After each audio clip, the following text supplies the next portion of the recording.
working on a long piece about Sonny Liston and how he probably threw the fight with Muhammad Ali. But I wanted to give you guys in Chicago something to keep you busy. This is Carol Kiki Cochran. He was 35 years old. He was part of this ragtag group of Irish guys. Most of them were pros from the Prohibition. They were under the leadership of Danny Stanton, who was setting up his own handbooks in defiance of the mob. Stanton felt that in the late 30s, early 40s, the mob was falling apart, and he could just cut off a section of Chicago as his and open his handbooks there. He really had no idea, I think, of the big picture of what was going on with gambling nationwide and the mob at that time. Stanton was a former bootlegger. He was a union goon, labor goon. He was a leader of the Sheldon gang for a while. He had been a nominal leader of Reagan's cults. They were a powerful group, a street gang at one time. Mayor Richard Daley, the original Daley, he said he was a member of that gang. I don't know about that. What he did is Capone appointed Stanton at the leadership of the gang, and then he led the gang into the clutches of the Drugan Lake gang, and they absorbed what had been Reagan's cults. In those days, he was the son of an Irish immigrant. He was a big Capone loyalist. He was a longtime partner with Red Fawcett. Fawcett also acted as his bodyguard. And they tried to control the municipal workers in City Hall. They felt it was important so they could just strike at City Hall whenever City Hall pissed them off. Stanton also executed in a well-documented execution, Jake Zuda, a super pimp, and he killed him in 1930, again, on behalf of the Capone mob.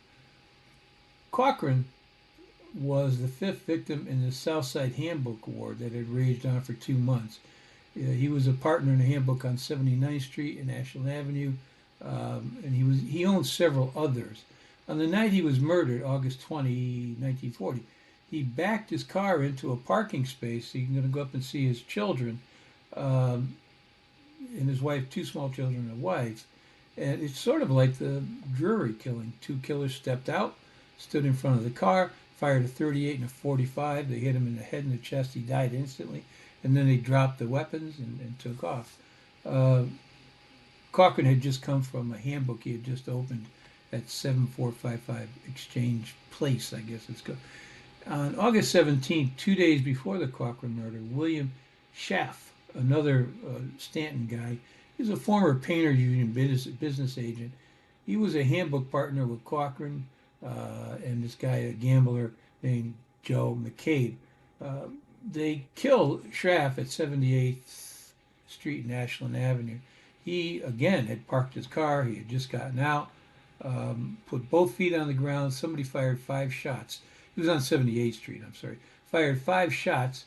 They hit him in the 3 bullets hit him of the 5 fired. Abdomen, right leg, right wrist. Badly hurt, he staggers across the street, walks up the street, 78th Street, passes 2 bars that were wide open. Everybody's looking at him from the glass, and goes around the corner for some odd reason and goes into a real estate agent and dies there. I don't know. It was the 4th attempt on his life since 1935. Bear in mind, this guy was 37 years old, so it was 4 attempts. Jesus, one every couple of years. He was one official of the Painters Union had been gunned down every year since 1931. The most recent at that time, 2 years before Schaff got it, was James Dungan. He was a czar of the Union. He was probably fell into a war, my guess, with Schaff. He was shot to death on August 8, 1938. Dungan had forced Schaff out of the Union, and Schaff was broke. He was picking up odd jobs. He was managing a resort, campers resort outside Chicago. On June 14, these Musclemen working for Danny Stanton, Michael McGovern and James McLeod, were shot to death on 69th Street and Wabash Avenue. On July 26, Johnny McLeod was killed in front of a food store at 2232 West 95th Street. He was killed, but James Ryan, who was with him, who was an ex-con, he had left the mob-run wire service, and he was intending to open his own wire service. How he was going to do that, I don't know. The wire service was national. so they could flash race results, let's say from New York to L.A. in minutes. Today it would be seconds, but in minutes. So how this guy planned to do that is beyond me. But because it would cost millions, you'd have to have guys all over the country. On May 5, 1943, they eventually got Stanton. They eventually get everybody. Stanton and this guy, Lewis Dorman, who was a friend of his, he wasn't necessarily a gangster. He'd just come out of the service on a medical discharge. You know, the war was on. And they went out for drinks. I think basically it was his drinking buddy. They went out for drinks. They had their backs facing the rear door of this restaurant a bar that they went to. An outfit killer kicked in the door and fired from the sidewalk, and he blasted Dorman in the back, killed him instantly. He then fired another round into Stanton's head. It was a second gunman who kicked in the front door, fired shots through the saloon's glass door, and then covered the shotgun guy as he ran away. It was the same shotgun that was used to kill James Reagan. And then later on, they found out it was the same shotgun used to kill Red Fawcett. Some years later, on May 25, 1946.